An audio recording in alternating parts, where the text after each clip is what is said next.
Gate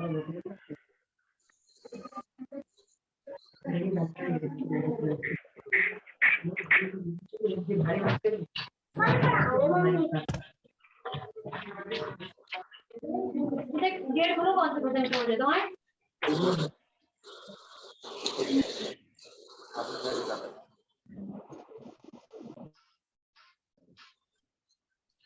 हमारे साथ जुड़े सभी साथियों का मेरा नमस्कार। आज का जो टॉपिक है कि मॉडल गांव बनाने में वृक्षारोपण का क्या महत्व है, ये सब हम सभी लोग अच्छी तरह से जानते हैं। जैसा कि हम सभी ने कोरोना काल में देखा था कि ऑक्सीजन की बहुत सारी कमी थी और उस टाइम ऑक्सीजन नहीं मिल पा रही थी। तो इसमें जीवन में एक बहुत महत्व है पेड़ का। पेड़ ही हमें फ्री में ऑक्सीजन प्रदान करते हैं। आज इसी विषय पर चर्चा करने के लिए हमारे साथ में मिस्टर आरबी सिंह सर जुड़े हुए हैं, जो सहायक वन संरक्षक सहारनपुर में थे। अब मैं सर से अनुरोध करूंगा कि आगे की चर्चा सर करें। धन्यवाद कुलवंत सिंह जी। मैं पहले तो अपना परिचय दे दूं। मैं ex forest officer RB Singh. जैसा कि आज का विषय है, आप मुझे सुन रहे हैं? जी सर, आवाज आ रही है। जैसा कि आज का विषय है कि वृक्षारोपण। देखिए, हमारे भारतवर्ष में, खासतौर से उत्तर प्रदेश में 1 जुलाई से 7 जुलाई तक हम वन महोत्सव के रूप में मनाते हैं। जंगलों की अंधाधुंध कटाई और कारखाने की होड़ ने हमारे पर्यावरण को बहुत प्रदूषित कर दिया और आज स्थिति ये आ गई है कि हमारा प्रदूषण इस लेवल पर पहुंच गया है कि मनुष्य का सांस लेना दूभर हो गया है। इस पर्यावरण के बहुत सारे कारण हो सकते हैं। देखिए, सबसे बड़ा कारण तो ये है कि हमने जंगलों का कटान किया और पेड़ पौधों को नष्ट किया। दूसरा, हमने कल कारखाने लगाए और हमारे परिवहन के साधन बढ़ा दिए। आज हमारे कल कारखाने, वाहन प्रतिदिन लाखों टन जो है कचरा वायुमंडल में फेंक रहे हैं। इससे प्रदूषण बहुत प्रदूषित हो रहा है। इसी तरीके से हम नदी करें तो नदियों में भी हमारे मलमूत्र का सीधा पानी नदियों में बहाया जा रहा है। इस कारण से हमारा जल भी प्रदूषित हो रहा है। पवन पावनी गंगा, जिसमें हम स्नान करके अपने को धन्य मानते थे, आज वो गंगा भी प्रदूषित होती जा रही है। आप ध्वनि प्रदूषण का तो आप हाल देख ही रहे हैं। हमारे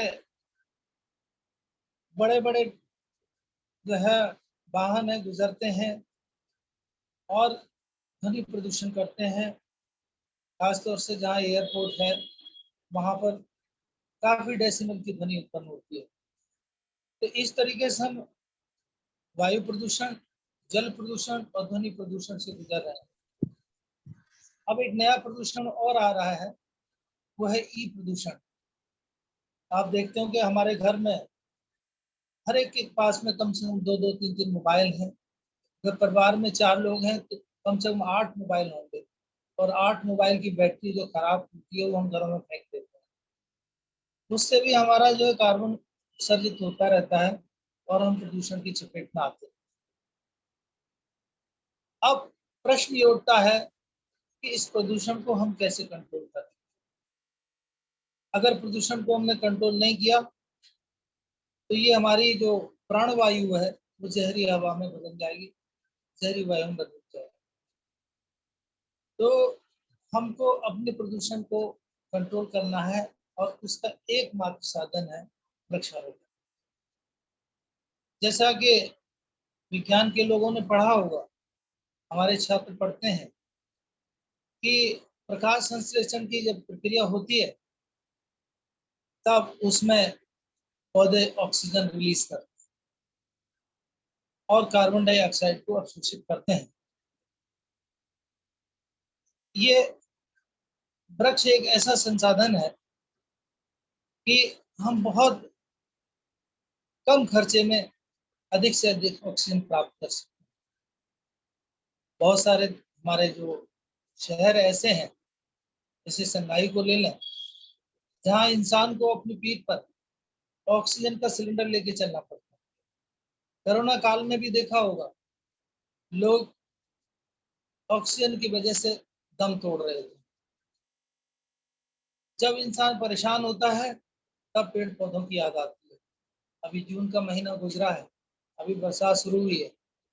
अगर जून के महीने में तपती धूप में इंसान को खड़ा कर दिया जाए तो उबल जाएगा। आज आप देख रहे हैं कि हमारा जो पृथ्वी का टेम्परेचर, एवरेज टेम्परेचर, खासतौर से राजस्थान, उत्तर प्रदेश, मध्य प्रदेश की बात करें तो यहाँ पर 49 अब चला जाता है, 50-52 तक जो है हमारा टेम्परेचर जा रहा है। कल्पना करिए अगर हमने वृक्ष नहीं लगाए और इसी तरीके से हमारा एवरेज टेम्परेचर बढ़ता रहा, औसतन टेम्परेचर बढ़ता रहा, तो वो दिन दूर रही है जब हमारा टेम्परेचर पृथ्वी का 55 से 60 डिग्री, और आप जानते हो कि 55 डिग्री के उपरांत जो बढ़ेगा तो उसमें मनुष्य जीवित नहीं रह सकता। तो इस बढ़ते हुए खतरे को जो रोकने के लिए जरूरी है कि हम अधिक से अधिक पेड़ लगाएं। वन विभाग वृक्षारोपण करता रहता है। 1 जुलाई से 7 जुलाई तक उनका एक विशेष अभियान चलता है। तो मैं मॉडल गांव के माध्यम से, जिसके मेंटर्स डॉक्टर हीरालाल वरिष्ठ IAS अधिकारी हैं और वर्तमान में ADM NHM लखनऊ के रूप में तैयार है, वो तैनात है। मैं भाई प्रेम सिंह जी जो प्रदेश अध्यक्ष हैं युवक महिला मंगल दल के, तो उनके सहयोग से मैं चाहता हूं कि इस प्रदेश में गांव-गांव में जो भी हमारे मॉडल गांव हैं उसमें वृक्षारोपण का कार्यक्रम चलाया। उसमें वन विभाग हमेशा सहयोग के लिए तत्पर है। सस्ते दामों पर आपको पौधे उपलब्ध हो सकते हैं। ये एक इस तरीके से अभियान छेड़ा गया कि हर गांव में एक, अभी हमारी योजना आई है उत्तर प्रदेश की, खास तौर से हमारे मुख्यमंत्री योगी आदित्यनाथ जी ने एक योजना चलाई है, अमृत वन। हर गांव में, हर समुदाय का एक अमृत वन होगा और तो अमृत वन का काम ये होगा, वो गांव में एक लंग्स की तरह काम करेगा। जैसे हमारा हृदय के बगल में आपके लंग्स होते हैं और वो हमारे हृदय को ऑक्सीजन देते रहते हैं, इसी तरीके से गांव के बगल में एक छोटा सा वन होगा और वो वन जो है उस गांव की ऑक्सीजन की आपूर्ति करेगा।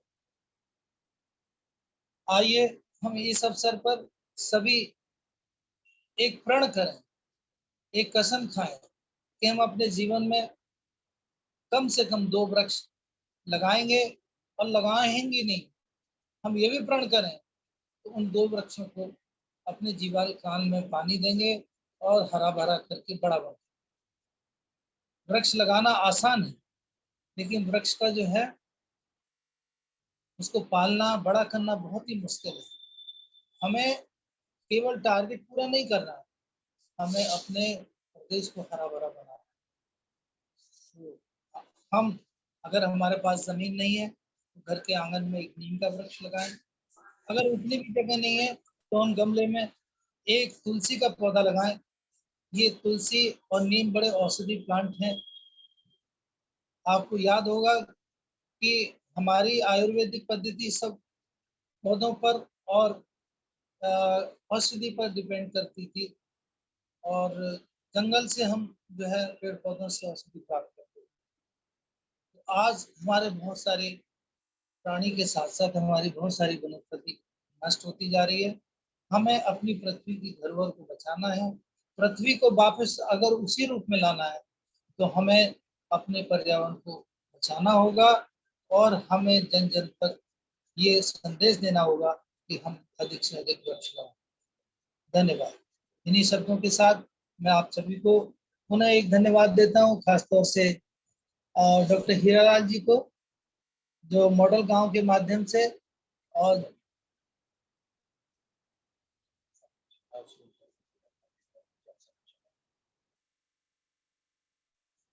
तो अब प्रश्न ये उठता है कि वृक्षारोपण किया कैसे जाए, कहाँ पे किया जाए। तो सबसे पहले आपको पता होगा कि हम उस जगह का चयन करें जहाँ पर खाली है। लोगों की फ्लैट पे भी लगा सकते हैं, ग्राम समाज में लगा सकते हैं, सार्वजनिक रोड पे लगा सकते हैं। पहले गड्ढे खोदें, वहाँ अच्छी तरीके से 2x2 का गड्ढा खोद के मिट्टी और खाद मिलाएं और वन विभाग की नर्सरी से या प्राइवेट नर्सरी से ला करके हम पौधा लगाएं। इसी तरीके से हम हमारे जो पानी के स्रोत हैं, नदियां हैं, तालाब हैं, गांव-गांव में उन तालाबों को हम संरक्षण करें। तालाब भी एक हमारे पर्यावरण का एक छोटी सी इकाई है। जिस गांव में तालाब होगा वहाँ का वाटर टेबल जो है हमेशा ऊंचा है। आज हमारे लिए पानी के पीने की समस्या, आपने देखा होगा राजस्थान में कितने नीचे उतर करके बच्चे बच्चियां पानी अपनी जान पे खेल करके बाल्टी से पानी निकालते। तो जरूरत है हमें इस अभियान को चलाने की कि 1 जुलाई से 7 जुलाई तक हम अधिक से अधिक पौधे रोपित करें। ऐसे पौधे रोपित करें जो आगे चल के हमको ऑक्सीजन दे सके। खासतौर से पीपल का वृक्ष है, नीम है, बरगद है, इमली है, जो बड़े प्लांट्स हैं जो वर्षों तक जीवित रहते हैं, हम ऐसे पौधे लगाएं।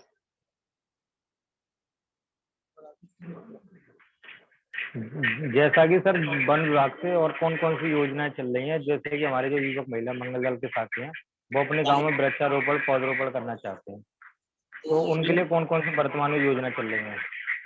क्योंकि वर्तमान में चल रही है वो फलदार वृक्ष लगाने की चल रही है।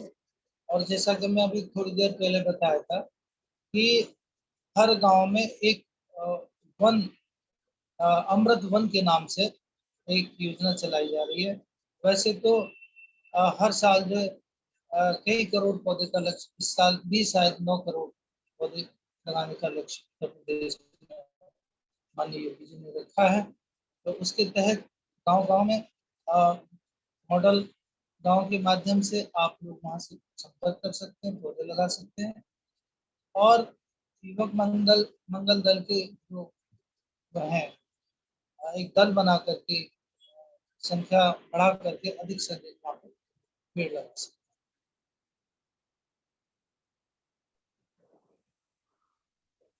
हैं। जैसे कि सर गांव में देखा गया है कि लोग पेड़ पौधों की महत्वता को नहीं समझ रहे, पेड़ों का कटान करते हैं, पानी नहीं देते उनको, तो उनको क्या संदेश देना चाहेंगे आप? देखिए, पहले जो वृक्ष लोग काटते हैं उसकी वैल्यू नहीं समझते। उनको समझते हैं। जैसे मैं पीपल के वृक्ष की बात करूं तो आप क्या कल्पना करें, कोई वृक्ष 1 लाख का या 50,000 का या 30,000 का बिक जाता है, मैक्सिमम 2 लाख आप लोग कीमत आंक सकते हैं। लेकिन पर्यावरण की दृष्टि से एक पीपल के वृक्ष की, अगर हम चिड़ियों के शेल्टर की बात करें, पक्षियों के शेल्टर की बात करें, तो उतना शेल्टर बनाने के लिए जो अपने जीवन काल में जितनी पक्षियों को आश्रय देता है उसको कम से कम 2.5 लाख रुपए का एक स्ट्रक्चर बनाना पड़ता है। इसी तरीके से हम बात करें ऑक्सीजन की, कि पीपल का वृक्ष ऑक्सीजन देता है, तो लगभग 5 लाख की ऑक्सीजन अपने जीवन काल में अगर हम उसे फैक्ट्री में लगाएंगे। इसी तरीके से हम फलों की बात करें, जो चिड़िया उसको फल खाती है, पीपल के वृक्ष पे पीपली आती हैं और उनको जीव जंतु बड़े चाव से खाते हैं। तो उसकी बात करें तो करीब 2 लाख का वो भी मिलेगा। अगर हम उसकी लकड़ी की बात करें तो हम करीब 1 लाख की लकड़ी मिलेगी। इस तरीके से हम केवल लकड़ी की कीमत ना, जो हमको ऑक्सीजन दे रहा है, जो हमको शेल्टर दे रहा है बर्ड्स का, जो हमको पर्यावरण के लिए एक शुद्ध कर रहा है, हमें इन सबको मिला करके उसकी कीमत बैठती है कम से कम 15 लाख। तो ये अवेयर करना पड़ेगा हर,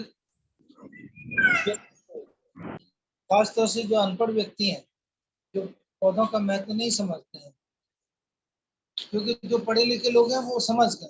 तो हम विभिन्न तरह की गोष्ठियां आयोजित करते हैं, चाहे वो विश्व पर्यावरण दिवस का हो, उस पर लोगों को अवेयर करें भाई पौधों को कटान मत करिए और उनका संरक्षण किए।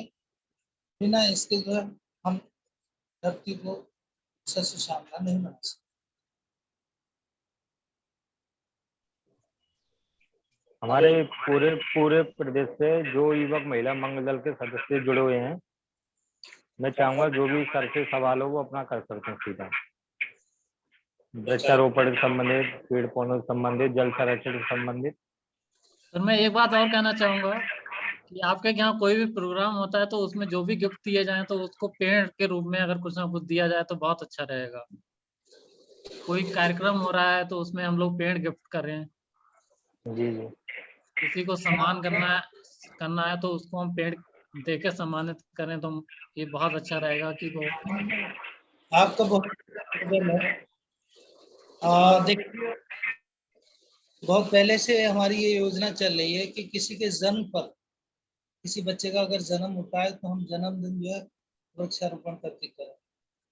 किसी की शादी की एनिवर्सरी आ रही है, आती है, तो हम लोग कम से कम 1 वृक्ष भेंट करें। अब तो यहाँ तक आ गया है कि जो हमारे रिलेटिव आते हैं, रिश्तेदार आते हैं, हम उनको भी 5 वृक्ष तुलसी के दे सकते हैं या नीम के दे सकते हैं। जैसे भी उनकी उपलब्धता है वो हम उनको दे सकते हैं, और इस उम्मीद के साथ कि जैसे जैसे वृक्ष बढ़ेगा तो हमारे बच्चे की उम्र भी बढ़ती रहेगी, और बच्चे को बताएंगे कि हम इतने साल का हो गया, देखो तुम्हारे जन्म पे ये पेड़ लगाया था, तुम भी बड़े हो रहे हो, पेड़ भी बड़ा हो रहा है। बहुत अच्छी योजना है, बहुत अच्छा सोच रहे हैं। और किसी का अगर कोई क्वेश्चन हो तो सर से पूछ सकते हैं, या किसी का कोई सवाल हो या किसी को कुछ कहना हो, बताना हो कुछ।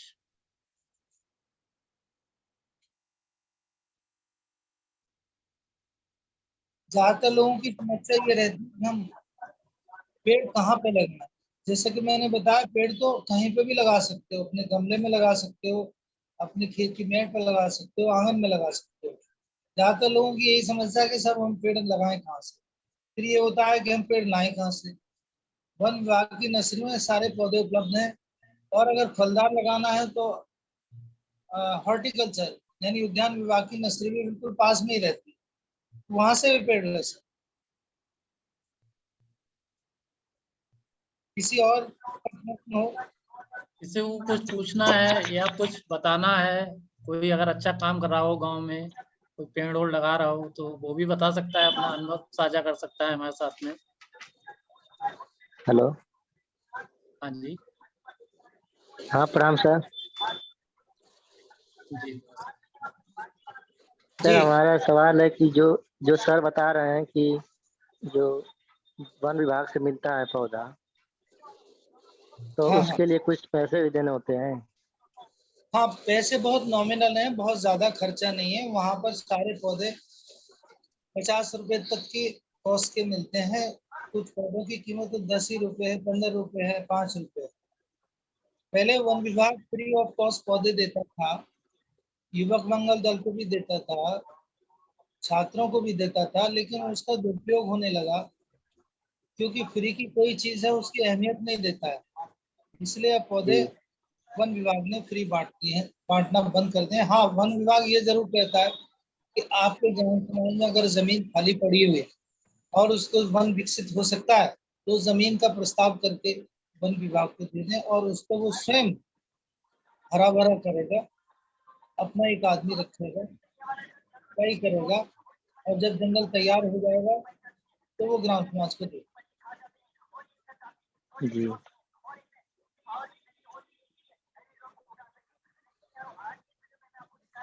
और किसी का कोई सवाल हो या कोई अनुभव अपना साझा करना चाहे तो कर सकता है। हेलो, जी नमस्ते जी, सर। हेलो हाँ नमस्कार। सर, ये कह रहे हैं जैसे पंचायत लेवल पे है तो इसका प्रस्ताव क्या प्रधान के द्वारा कि कोई भी कर सकता है? नहीं, प्रस्ताव तो जैसे और प्रस्ताव पारित होते हैं वैसे ही हम्म। होंगे। कोई नहीं, आदमी एक जैसे प्रस्ताव और बंजर जब वगैरह जगह पड़ी हुई है हाँ तो उसके लिए क्या जरूरी है कि प्रधान ही प्रस्ताव करे और जनरल लोग नहीं कर सकते हैं? नहीं, देखो प्रस्ताव चूंकि ग्राम समाज की लैंड है तो हम्म। प्रस्ताव तो प्रधान के ही थ्रू मंजूर होगा।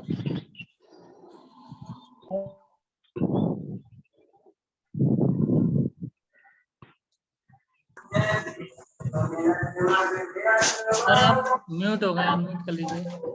आपको वैसे हेलो। नहीं देना है ना, हाँ। तो पंचायत विभाग जो है ना उसको भी टारगेट देते हैं विभाग कि वो स्वयं वृक्षारोपण करे।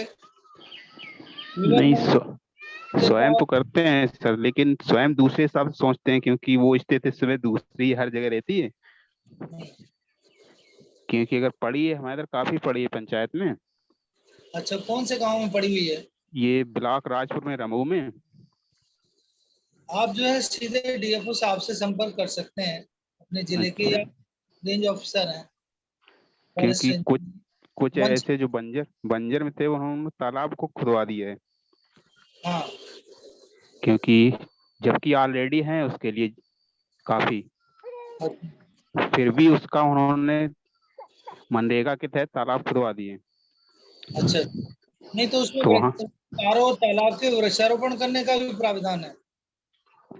हाँ, नहीं तालाब ऑलरेडी हैं सर, कम से कम 10-11 तालाब ऑलरेडी हैं पंचायत में। अच्छा फिर भी अब हर की अलग अलग वो थोड़ी थिंकिंग होती है, हाँ, तो इस वजह से पता नहीं क्यों बंजर में तालाब एक्स्ट्रा खुदवा दिए। देखो वहाँ आराम से जंगल हो सकते थे, अच्छे वृक्ष लग सकते थे। यानी तालाब खुद गया है, तालाब के चारों ओर जो उसका किनारा बनेगा, ठीक है, पटरी उसकी हम्म। बनेगी, तो उसमें 2 या 3 लाइन में चारों पेड़ लगाने का भी प्रावधान होता है। तो हाँ, वहां वो तो लगे। नए में सर आया है जो अमृत सरोवर, उसमें शायद है ये। हाँ उसमें तो है काफी, हमारे पढ़े, हमने एक बार कहा भी था प्रधान से, हमने जो तालाब पढ़े हैं कम से कम चारों साइड एक ही वृक्ष लगवा दीजिए, ठीक बात है। कटाव भी नहीं होगा और उपयोग भी होगा और इनकम भी हो जाएगी। हाँ हाँ, लेकिन तो वही है कि प्रधान सहयोग नहीं दे रहा क्या? हाँ, मेन चीज वही आप मान लीजिए, क्योंकि पिछली सीजन पे आए थे काफी पेड़ आए थे, कुछ सूख भी गए थे, लगे भी नहीं थे। हाँ, तब भी हमने कहा था, हमने जितने तालाब हैं चारों तरफ लगवा दी, काफी तालाब के पास हमारे काफी जगह है, 1-1 बीघे तक पड़ी है बंजर। नहीं तो आप उसको बीटिंग अप के रूप में ले सकते हैं, हम्म। पुनर्रोपण के रूप में ले सकते हैं, या जो जो हम्म। पौधे हैं उनको रिप्लेस कर सकते हैं। तो इसके लिए मैं हम्म। आपसे बात कर रहा था हम्म। कि अब डीएफओ साहब से मिलने, या वहाँ पे अच्छा। रेंजर साहब हैं जिनको वन हम्म। क्षेत्र अधिकारी लिखा होता है बोर्ड पे, हाँ। हाँ उनसे आप नियरेस्ट संपर्क कर लो, वो आपकी अच्छा। समस्या का समाधान कर देंगे। अच्छा, ठीक सर, थैंक यू। और किसी का कोई क्वेश्चन है तो वो पूछ सकते हैं।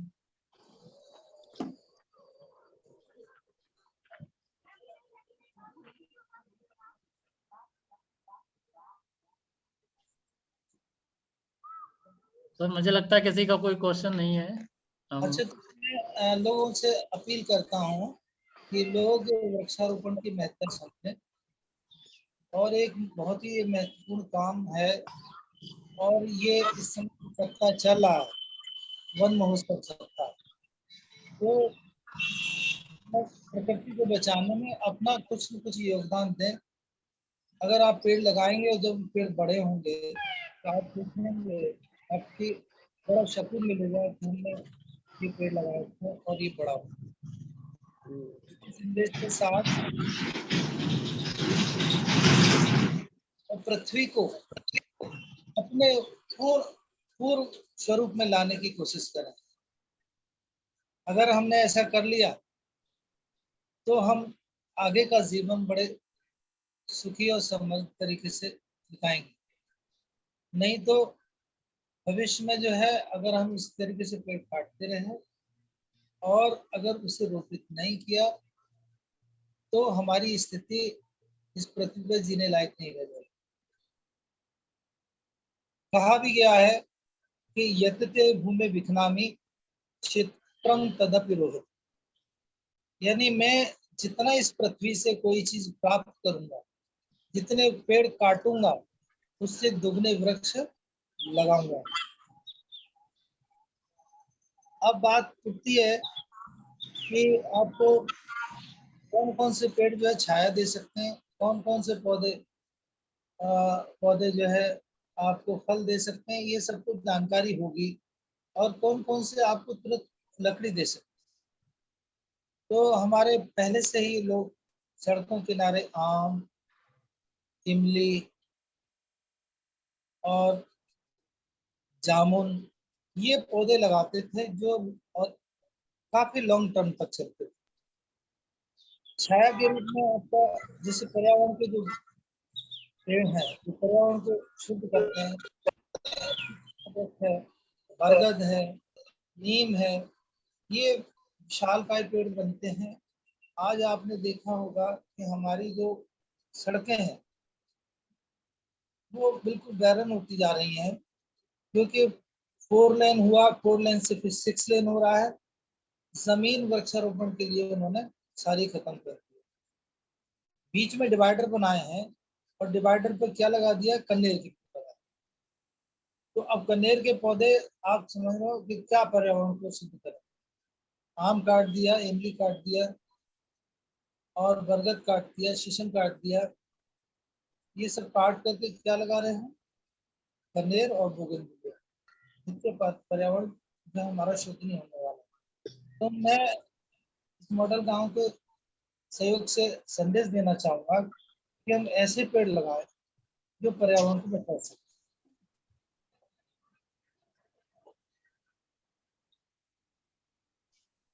Thank you sir, thank you. Hello, Prem Singh ji आपका भी धन्यवाद। जी अग्रसेन सर, आपका कोई सवाल है क्या?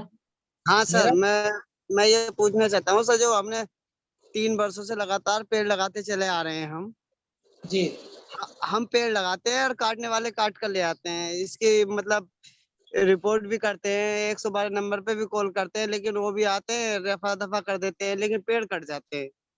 हमें बड़ी समस्या का सामना उठाना पड़ रहा है कि हर बार लगाते हैं और हर बार कोई ना कोई उसे काट के ले जाता है। नहीं इस देखो, बारे में कुछ जानकारी दीजिए। देखिए इसके लिए आप वन विभाग में सीधे डीएफओ साहब से संपर्क कर सकते हैं। जी, कहाँ? डीएम साहब से? डीएफओ साहब से भी कर सकते हैं, डीएम साहब से भी अच्छा कर सकते हैं। अच्छा वहाँ पे स्थानीय एसडीएम से भी बात कर सकते हैं कि साहब ये लोग हैं, ये पेड़ काटते हैं और ये रोक नहीं रहे हैं। एक तरफ पर्यावरण को संरक्षण की बात कर रहे हैं, एक तरफ ये अंधाधुंध कटाई करते हैं। देखो मनुष्य अपने लालच बस ही इस जंगल को काट रहा है। और जैसा कि गांधी जी ने कहा था कि हमारी जो पृथ्वी है, प्रकृति है, वो किसी का लालच पूरा नहीं कर सकती। हाँ, जो मनुष्य की मूलभूत आवश्यकता है उसको पूरा कर सकते हैं। अगर हम लेकिन सर, जी, हमने 5 वर्ष पूर्व जिला बिजनौर के पराग के प्लांट में लगभग 2500 पेड़ लगवाए थे। अच्छा, पराग डेयरी में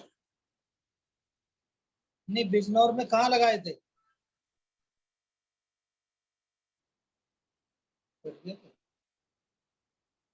बिजनौर में कहाँ लगाए थे? उसमें हाँ, अनम्यूट कर लीजिए सर अपने आप को। हाँ, हाँ, आ रहा है। हेलो, हेलो, हाँ बोलिए। हाँ आप बोलिए। आप जी सर। आपका कुछ प्रश्न था। आप बिजनौर में कहाँ पे पेड़ हाँ लगाए थे? सर, ये जिला बिजनौर के पराग के प्लांट में। अच्छा पराग का पराग। दूध का, हाँ, उसकी खाली जमीनें पड़ी हुई थी, तो उसमें सभी में जितने प्लांट थे मुरादाबाद मंडल के, सभी में पौधे लगा दिए गए थे। राइट। हाँ, अब उसमें सभी में पेड़ खड़े हुए हैं, जितने भी प्लांट है सभी में लगभग 2000 2500 पेड़ खड़े हुए हैं। अभी फिलहाल तो कोई वहाँ बिल्डिंग बन नहीं रही है। हाँ वहाँ उनका प्रस्ताव कर दिया गया अधिकारियों द्वारा, उसका हमने रोक लगाई कि भाई हम अभी नहीं चाहते, हम भी इसके डायरेक्टर हैं, हमारी अनुमति बगैर नहीं बिक सकते। लेकिन हमारी अनुमति के बगैर भी वो उसका प्रस्ताव। देखो ऐसा है, वो जमीन ग्राम समाज की नहीं होती है, वो पराग डेयरी वालों की है। अगर उनकी कोई प्रस्तावित वो है बिल्डिंग वहां पे बनने वाली है, आप मुझे सुन रहे? कर दे, उसे पास कर रहे हैं। हेलो। लगता है सरकार नेटवर्क दिक्कत हो रहा है। हाँ बीच बीच में जो दिक्कत है। मैं ये कह रहा था कि चूंकि भूमि पराग वालों ने एक्वायर कर रखी होगी, जी जब लैंड कोई एक्वायर कर लेता है कोई एजेंसी, जैसे पराग वालों ने लैंड अच्छा, एक्वायर कर लिया, तो उनको पूर्ण अधिकार है कि उसको वो बेच आ, सकते हैं। नहीं, हाँ बेच सकते हैं क्योंकि प्रॉपर्टी उन्हीं की है। हाँ लेकिन ये जरूर हाँ होगा कि उसमें ग्रीन बेल्ट का अवश्य पोर्शन छोड़ा जाएगा। जो प्रोजेक्ट होता है अच्छा, तभी मंजूर होता है जब उसमें हाँ वृक्षारोपण का एक प्रस्ताव रखते हैं कि वृक्षारोपण इतनी जगह पर करना पड़ेगा, ग्रीन बेल्ट डेवलप करनी पड़ेगी। ये बाउंडेशन है उनके लिए। अच्छा, लेकिन ऐसा तो कोई प्रस्ताव उसमें था नहीं। नहीं है, ग्रीन बाउंड। जो उनका लेआउट है उसमें आप देखिए कि इसमें ग्रीन बेल्ट कहाँ पे है। अच्छा, लेआउट में जरूर पास करते हैं। चलो देखेंगे सर, हम उसके बारे में प्रस्ताव दोबारा निकलवाएंगे, कल निकलवाएंगे, देखते हैं कहाँ है, जीएम से बात करेंगे। और सर इसके बारे में डीएसओ से बात करनी पड़ेगी, जो हम पेड़ लगाते हैं हर साल और ये काट कर जो ले जाते हैं लोग, उसके बारे में। देखिए ग्रामीण वन संरक्षण अधिनियम बना हुआ है और उसके तहत आप उनसे संपर्क कर सकते हैं, उनके खिलाफ मुकदमा दर्ज कर सकते हैं। अच्छा। कोई हर वृक्ष काटेगा, उसमें यहाँ तक का प्राविधान है, ज्यादातर जो कमर्शियल पेड़ है जैसे यूकलिप्टस पॉपुलर है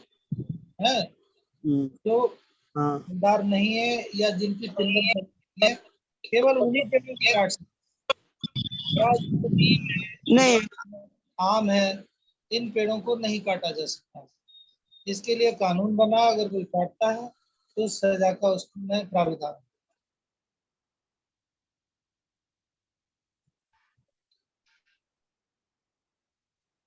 लेकिन इसके लिए आपको लड़ाई लड़नी पड़ेगी।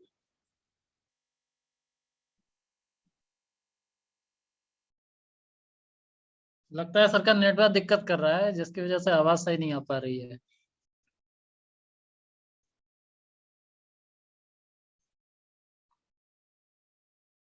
धन्यवाद देता हूँ कि आपने मुझे इस आमंत्रित किया। सर आपका भी बहुत बहुत धन्यवाद। आपने अपना कीमती समय हमारे साथ साझा किया और अपना अनुभव भी साझा किया कि हम लोग किस तरह से पेड़ लगा सकते हैं। और आगे भी हम ऐसी मीटिंग करते रहेंगे और सर आपको जरूर इनविटेशन देंगे हम। धन्यवाद सर। प्रिंस आपको सर आपका भी धन्यवाद। हमारे साथ जितने भी लोग जुड़े हैं सभी लोगों का बहुत बहुत धन्यवाद।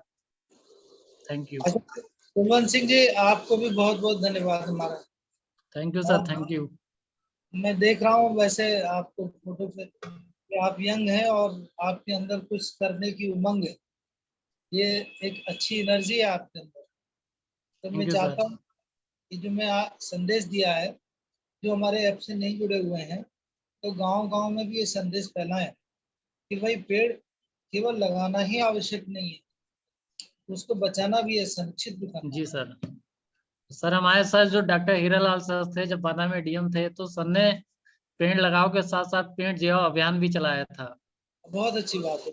जी। और सर की एक डीएम भी खैर ना एक किताब आई हुई है डायनेमिक डीएम के नाम से, तो वो सर मैं उसका लिंक भेज दूंगा, आप प्लीज सर उसे भी पढ़िएगा। नहीं, एक अभियान और जोड़िए आप जी कि जो है आप गिफ्ट के रूप में, अभी बीच में आया था कि पेड़ों को पेड़ दीजिए, पौधे दीजिए। जी किसको सर। तुलसी की जरूरत है तुलसी दीजिए, नीम की जरूरत है नीम दीजिए, पीपल देने की जरूरत है पीपल दीजिए। जैसे जिसके पास जमीन है वैसे जमीन को पौधों का आदान प्रदान कर सकते हैं, और इसका एक रिकॉर्ड रखिए कि हमने इतने पौधे जो है आपूर्ति किए। हमारा कार्यक्रम चलते रहते हैं, तो उसमें यह भी है कि जो अधिक से अधिक वृक्ष लगाएगा तो उसको सम्मानित किया जाएगा। और बहुत सारे हमारे कहना चाहिए सम्मानित लोग हैं, आपको सम्मानित करेंगे। इन्हीं शब्दों के साथ मैं आपसे विदा लेता हूँ। धन्यवाद। Thank you sir, thank you.